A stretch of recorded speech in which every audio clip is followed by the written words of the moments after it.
दोस्तों, आज सुबह जब मैंने अखबार पढ़ा तो शोक समाचार के कॉलम में अपनी फोटो देखकर मैं हैरान था। इसमें लिखा था कि मैं मर गया हूं। लगता है किसी ने कोई भद्दा मजाक किया है। लेकिन रुको, थोड़ा सोचता हूं।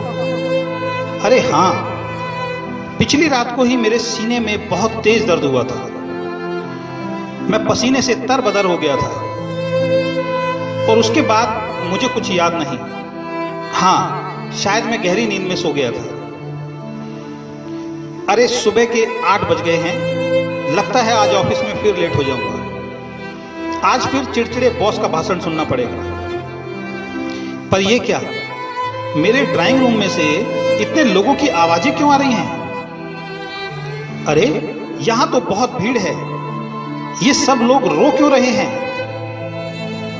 ये क्या, मेरा शरीर सफेद कपड़ों में लिपटा जमीन पर क्यों पड़ा है? मैं यहां हूं, मैं चिल्लाता हूं, कोई इधर देखो, देखो मैं इधर हूं। पर यह क्या, कोई ध्यान क्यों नहीं दे रहा?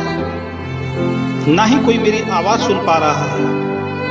हर कोई बस रोती हुई आंखों से मेरे शरीर को देख रहा है। मैं अपने कमरे में वापस आ जाता हूं। बाहर कोहराम मचा हुआ है। ये क्या, मेरी बीवी रो रही है। वो बहुत दुखी और उजड़ी सी दिख रही है। मेरे बेटे और बेटी भी रो रहे हैं। मेरी मां भी जोर जोर से रो रही है। लगता है मैं मर गया हूं। नहीं, मैं कैसे मर सकता हूं? अपनी बेटी और बेटे से ये कहे बगैर कि मैं उनसे बहुत प्यार करता हूं और मैं उनका बहुत ख्याल रखता हूं। मैं कैसे मर सकता हूं अपनी बीवी से ये कहे बगैर कि वो दुनिया की सबसे खूबसूरत और ख्याल रखने वाली बीवी है? कैसे मर सकता हूं मां बाप से ये कहे बगैर कि वो हैं तो मैं हूं? मैं कैसे मर सकता हूं अपने दोस्तों से ये कहे बगैर कि वो मेरे जीवन के सारे गलत फैसलों पर मेरे साथ खड़े रहे? लेकिन मैं वहां कभी नहीं पहुंच पाया जहां उन्हें मेरी सबसे ज्यादा जरूरत थी। अरे वहां कोने में मेरा सबसे प्रिय मित्र खड़ा है। वो अपने आंसू छिपाने की कोशिश कर रहा है। कभी हम सबसे पक्के दोस्त थे। एक छोटी सी गलतफहमी ने हमें दूर कर दिया था। हम दोनों के अहंकार की वजह से कभी हम एक दूसरे को माफ नहीं कर पाए। मैं उसके पास जाता हूं और उससे कहता हूं, दोस्त, मैं अपनी गलतियों के लिए तुमसे माफी मांगता हूं। हम आज भी अच्छे दोस्त हैं, मुझे माफ कर दो। पर यह क्या, उसकी तरफ से कोई रिस्पॉन्स क्यों नहीं मिल रहा?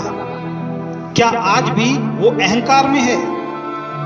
जब मैंने उससे माफी मांग ली है तो ये मुझे माफ क्यों नहीं कर रहा?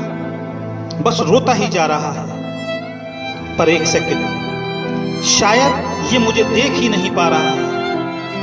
तो क्या मैं सच में मर गया हूं? जमीन पर लेटे मैं अपने शरीर के पास बैठ जाता हूं। क्या करूं, कैसे करूं, किसे पुकारूं? कोई मुझे सुन ही नहीं पा रहा है। हे भगवान, मुझे कुछ और समय दे दे।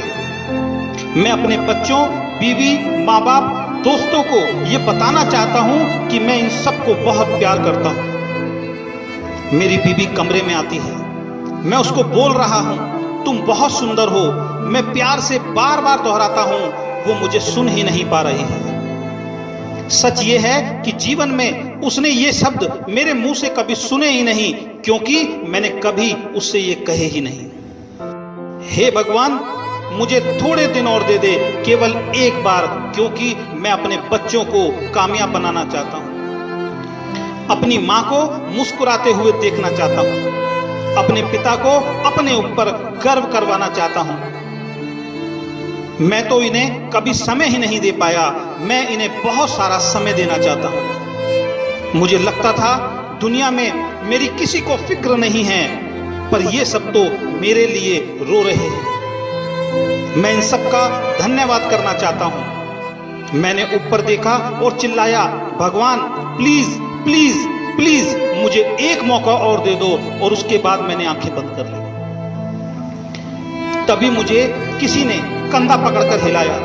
मैंने आंखें खोली, मेरी बीबी चाय का कप लेकर मुझे उठा रही थी। मेरे बच्चे स्कूल के लिए तैयार हो रहे थे। माँ और पिताजी की पूजा करने की आवाज दूसरे कमरे से आ रही थी। मेरी आंखों में खुशी के आंसू आ गए। मैंने लंबी सांसें ली और अपनी पत्नी को गले से लगा लिया और कहा, तुम मेरा ख्याल रखने वाली दुनिया की सबसे हसीन बीबी हो, मैं तुम्हें बहुत प्यार करता हूं। वो कुछ समझ नहीं पा रही थी। उसकी आंखों में नमी थी, चेहरे पर थोड़ी सी मुस्कान थी, जिसको आज मैंने पहली बार समझा था। और मैंने खुशी खुशी मन में बोला, हे ईश्वर, इस दूसरे मौके के लिए बहुत बहुत बहुत धन्यवाद। दोस्तों, ये हम सबकी कहानी है। अभी भी देर नहीं हुई है।